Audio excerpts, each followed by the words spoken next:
Oman ഭരണാധികാരി സുൽത്താൻ Haitham bin താരിഖിൻ്റേതുൾപ്പെടെയുള്ള വാഹനങ്ങൾ, രാജകീയ വാഹനങ്ങൾ നമ്മൾ സമൂഹ മാധ്യമങ്ങളിലൊക്കെ കണ്ടിട്ടുണ്ടാകും. അത് നേരിൽ കാണാൻ അവസരം ലഭിച്ചാൽ എങ്ങനെയുണ്ടാകും? സുൽത്താൻ ഹൈത്തം ബിൻ താരിഖിൻ്റേത് മാത്രമല്ല, സുൽത്താൻ ഖാബൂസ് ബിൻ സയ്യിദിൻ്റേതുൾപ്പെടെയുള്ള അത്യപൂർവ വാഹന ശേഖരങ്ങൾ കാണാൻ വലിയൊരു അവസരമാണ് വന്നിരിക്കുന്നത്. ഒമാനിലെ അൽ ബറക്ക കൊട്ടാരത്തിൽ പൊതുജനങ്ങൾക്ക് സന്ദർശിക്കുന്നതിനു വേണ്ടി റോയൽ കാഴ്സ് മ്യൂസിയം തുറന്നിരിക്കുകയാണ്. വെറുതെ സന്ദർശിക്കാൻ കഴിയുന്ന ഒന്നല്ല, അതിന് ചില പ്രോസസ്സുകൾ കൂടിയുണ്ട്. അതെന്താണെന്ന് ഒന്ന് പരിശോധിക്കാം. Sayyid Bilarab bin Haitham al സയ്യിദിന്റെ കാർമ്മികത്വത്തിലായിരുന്നു റോയൽ കാഴ്സ് മ്യൂസിയത്തിന്റെ ഉദ്ഘാടന ചടങ്ങുകൾ. വിട പറഞ്ഞ Sultan Qaboos bin Said, Sultan Said bin Taimur, Sayyid Tariq എന്നിവരുടെ സ്വകാര്യ വാഹനങ്ങളും ഇവിടെ കാണാൻ സാധിക്കും.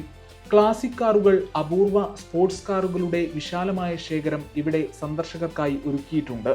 സുൽത്താൻ സയ്യിദ് ബിൻ തൈമൂറിന്റെ 2 കാറുകളിൽ നിന്നാണ് ശേഖരം ആരംഭിക്കുന്നത്. 2012 രാജകീയ കാറുകളുടെ സംരക്ഷണത്തിനായി പ്രത്യേക കെട്ടിടം സ്ഥാപിച്ചത്.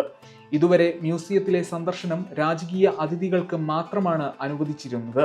എന്നാൽ റോയൽ കാഴ്സ് മ്യൂസിയത്തിന്റെ കവാടം പൊതുജനങ്ങൾക്കായി തുറന്നിടുകയാണിപ്പോൾ. റോയൽ കാഴ്സ് മ്യൂസിയം ആഴ്ചയിൽ ഞായർ, ചൊവ്വ, വ്യാഴം ദിവസങ്ങളിൽ സന്ദർശകർക്കായി തുറന്നിരിക്കും.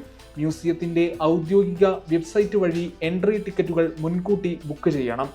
സന്ദർശകർ മ്യൂസിയത്തിന്റെ നിയന്ത്രണങ്ങളും നയങ്ങളും പാലിക്കണം. കൂടാതെ സന്ദർശകർ സന്ദർശന സമയത്തിന് 30 മിനിറ്റ് മുൻപ് എത്തിച്ചേരേണ്ടതാണെന്നും അധികൃതർ വിശദമാക്കുന്നു. ഗൾഫ് മാധ്യമം, മസ്കത്ത്.